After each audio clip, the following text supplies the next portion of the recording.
sesuai dengan RPJMN 2020 dan 2024,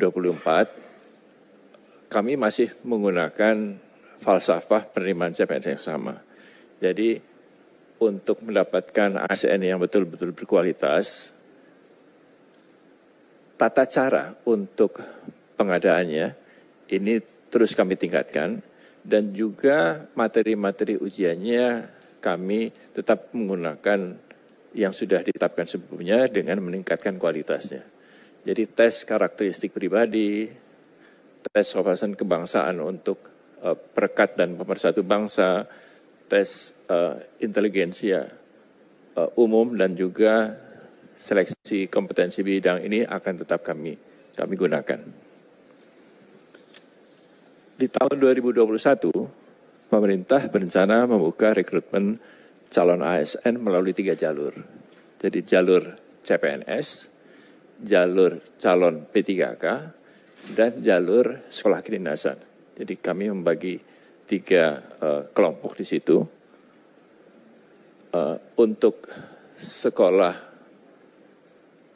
kedinasan ini memang tidak semua kementerian yang memiliki, dan walaupun tahun sebelumnya Kementerian Keuangan tidak menerima, sekarang ini mereka juga sudah meminta peserta baru untuk peserta didik baru, sehingga semua sekolah kedinasan akan mendapatkan formasi untuk taruna-tarunanya.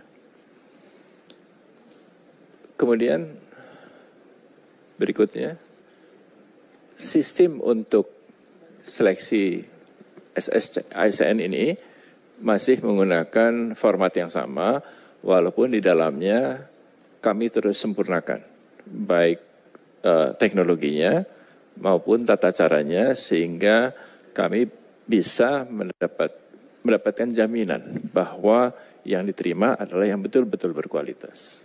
Dan transparansi serta akuntabilitasnya dapat kami sampaikan kepada publik bahwa penerimaan CPNS itu bebas dari KKN. Kemudian beberapa fitur yang kami perbaiki. Jadi sekarang ini kami hanya membutuhkan 1 portal untuk memudahkan peserta melihat formasi-formasi yang ada di CPNS ataupun P3K. Jadi mereka bisa memilih di sana, misalnya saya seorang sarjana teknik, apakah ada formasi sarjana teknik yang terbuka dan di mana? Sebelumnya satu-satu, Pak. Nah sekarang ini karena sudah terintegrasi, dia bisa melihatnya dari 1 portal saja di BKN untuk bisa memilih formasi jabatan mana yang akan didaftarkan. Yang lain-lain, transparansinya tetap kami buka. Sejak tahun lalu, pengumuman tidak lagi kami buka monitornya di tempat tes karena ada masalah protokol kesehatan. Sebagai gantinya, kami membuka pengumuman itu melalui YouTube. Jadi itu bisa dilihat di seluruh dunia dan bisa direkam. Jadi ini lebih meningkatkan transparansi dari proses pengumuman hasil ujian SKD dan SKB. Berikutnya, ini tadi sudah kita lewati saja. Nah, kemudian untuk integrasi data, kami bekerja sama dengan Kementerian Dukcapil untuk mendapatkan akses data nomor induk kepegawaian. Karena yang mendaftar harus memiliki NIK. Dan untuk bisa mengkonfirmasi kebenaran NIK itu, kami menggunakan data Dukcapil. Jadi kami tidak menciptakan sendiri. Nah, yang baru adalah untuk ijazah. Ijazah ini biasanya mereka mengupload scanning dari sertifikat ijazahnya. Sekarang tidak lagi. Sekarang ini kami memiliki akses ke Dirjen Dikti untuk mengakses database ijazah. Jadi kalau itu ada di dalam database, itu berarti benar adanya. Jadi tidak perlu mengupload lagi. Nah, untuk tenaga kesehatan, ini kami juga sudah mendapatkan akses untuk bisa mengakses surat tanda registrasi dokter, perawat, bidan, dan lain-lain. Jadi tidak perlu mengupload lagi. kalaupun daerahnya masih meminta untuk bahan yang diupload, tidak perlu dilihat di sana, tapi cukup untuk dengan mengakses database di Kementerian Kesehatan untuk memverifikasi apakah dokumen itu benar atau tidak. Jadi ini akan sangat memudahkan bagi teman-teman yang akan menseleksi secara administrasi, dan juga akan memudahkan bagi peserta untuk tidak terlalu banyak mengupload dokumen. Berikutnya, untuk pendaftaran, biasanya kami membuka pendaftaran itu pada sekitar bulan September, Oktober, atau Agustus, September, dalam keadaan normal. Tapi untuk tahun ini kami berharap pada bulan April sudah bisa dimulai pendaftaran, terutama untuk sekolah kedinasan. Karena apa? Karena kami tidak ingin itu disatukan agar protokol kesehatan bisa terjaga. Karena kalau terlalu banyak, ini agak sulit untuk menjaga protokol kesehatannya. Kemudian yang kedua, juga karena teknologi yang kami miliki sudah bisa untuk melakukan proses itu dengan cepat sejauh jumlah komputernya memadai. Nanti itu akan kami jelaskan berikutnya. Tapi dari ini sementara ini, dari si April kami sudah siap. Nanti akan menunggu formasi yang disampaikan oleh Pak Menpan secara resmi kepada masing-masing pejabat pembina kepegawaiannya. Untuk PPK, bekerja sama dengan Kementerian Pendidikan dan Kebudayaan, kami berharap Mei dan Juni ini sudah bisa dimulai tahapan pelaksanaannya. Nah, khusus untuk PPPK guru ini, tesnya tidak mungkin dilakukan oleh BKN sendiri, karena jumlahnya sangat besar. Formasinya 1 juta orang, walaupun yang masuk baru 500.000, tapi jumlah ini adalah rekor Indonesia, Pak. Biasanya kami hanya menerima untuk ASN itu 150.000, 200.000. Tahun ini formasinya yang sudah masuk saja sudah 700.000. Jadi ini jumlah yang sangat besar sehingga tidak mungkin kami lakukan sendiri. Kami bekerja sama khusus untuk PPPK guru ini dengan Kemendikbud dan menggunakan fasilitas UNBK, Ujian Nasional Berbasis Komputer, yang ada di semua sekolah. Karena guru-guru itu ada di sekolah-sekolah, jadi akan lebih mudah kalau mereka langsung tes di sekolah yang bersangkutan. Nah itu nanti kami akan bekerja sama dengan Kemdikbud untuk bisa melaksanakan itu secara cepat, karena jumlahnya besar sekali. Yang lainnya masih akan menggunakan sistem yang sama. Berikutnya. Ini dalam bentuk grafis menjelaskan yang tadi. Saya kira untuk prosedur atau flow-nya yang dilakukan menggunakan dua sistem CAT BKN dan UNBK. Jadi kalau misalnya ada pertanyaan kenapa kok tidak CAT BKN semua, karena memang karena jumlah yang sangat besar kami membutuhkan bantuan dari teman-teman untuk melaksanakan. Walaupun nanti sistemnya, isinya itu nanti akan sama. Transparansi dan akuntabilitasnya akan sama. Ini hanya fasilitas UNBK-nya saja yang digunakan. Berikutnya. Nah, yang sekarang ini sedang kami siapkan adalah jumlah soal-soal. Karena jumlah pesertanya banyak sekali. Dan kami membutuhkan banyak sekali soal untuk masing-masing formasi jabatan. Tahun lalu itu jumlah soalnya sangat terbatas karena kami tidak mengira ada dampak pandemi. Dan dampak pandemi ini membuat pelaksanaannya mundur, jadi lama. Kalau jumlah soal terbatas dan pelaksanaannya lama, kemungkinan bocornya nanti akan besar.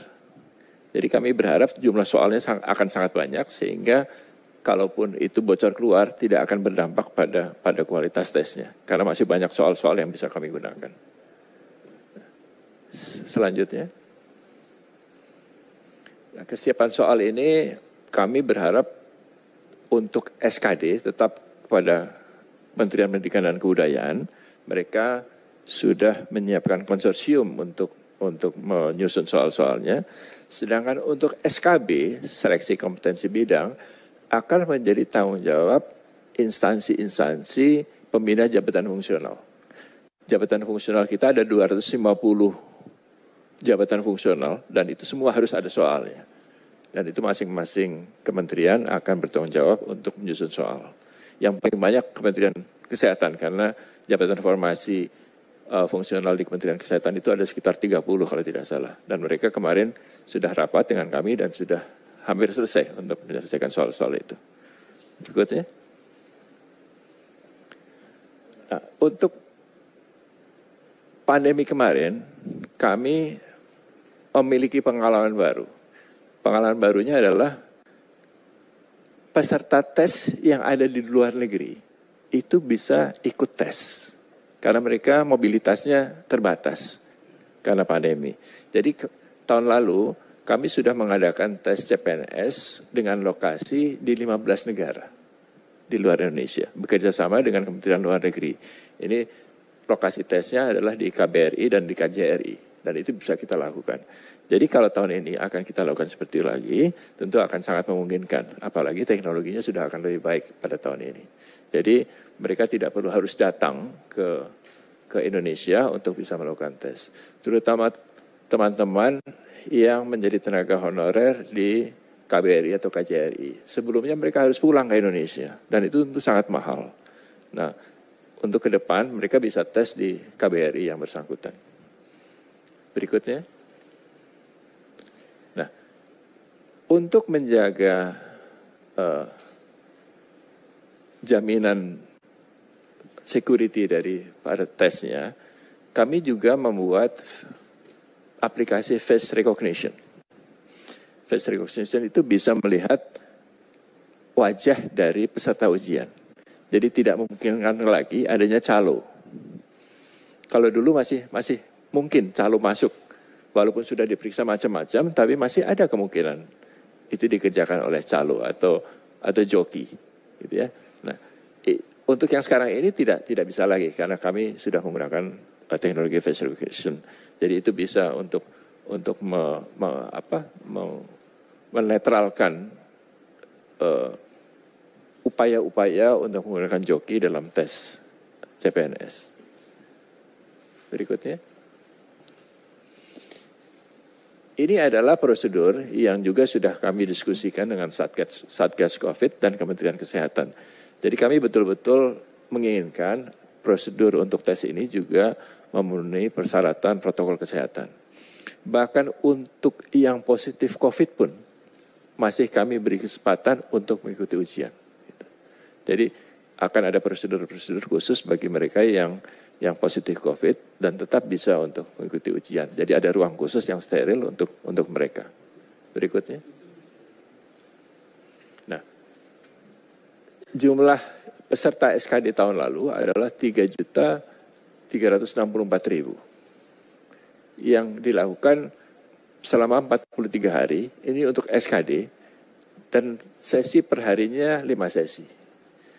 Untuk tahun ini, kalau kita menginginkan tetap 40 hari, sesinya tidak mungkin 5 hari, Pak. Karena dengan protokol kesehatan itu, setiap sesi harus disterilkan. Jadi tidak mungkin 5 sesi. Yang memungkinkan hanya 3 sesi. Tetapi kalau 3 sesi, maka kebutuhan komputernya akan menjadi lebih besar. Jadi per sesi itu kami membutuhkan paling tidak 64.000 komputer untuk bisa melaksanakan tes itu dalam waktu 40 hari. Karena asumsi kami peserta yang akan mengikuti SKD naik 19%, 20% menjadi 4 juta orang. Jadi 4 juta orang ini akan mengikuti tes CPNS. Belum termasuk tes P3K-nya nanti. Berikutnya. Untuk kebutuhan anggaran, biasanya kami mendapatkan bantuan oleh Kementerian Keuangan yang diambil dari dana alokasi BUN, anggaran 99. Jadi bukan anggaran BKN, Pak, ini anggaran Kementerian Keuangan, karena jumlahnya tidak pasti, tidak tentu untuk setiap tahun. Jadi itu tidak dianggarkan di BKN, tapi dianggarkan di Kementerian Keuangan. Kami hanya mengajukan kebutuhan anggaran untuk seleksi CPNS ini kepada Kementerian Keuangan. Kementerian Keuangan yang akan memberikan kepada BKN. Berikutnya. Saya kira demikian yang dapat kami sampaikan, Bapak Pimpinan, para anggota Dewan yang terhormat. Terima kasih atas perhatiannya. Billahi taufiq wal hidayah. Wassalamualaikum warahmatullahi wabarakatuh.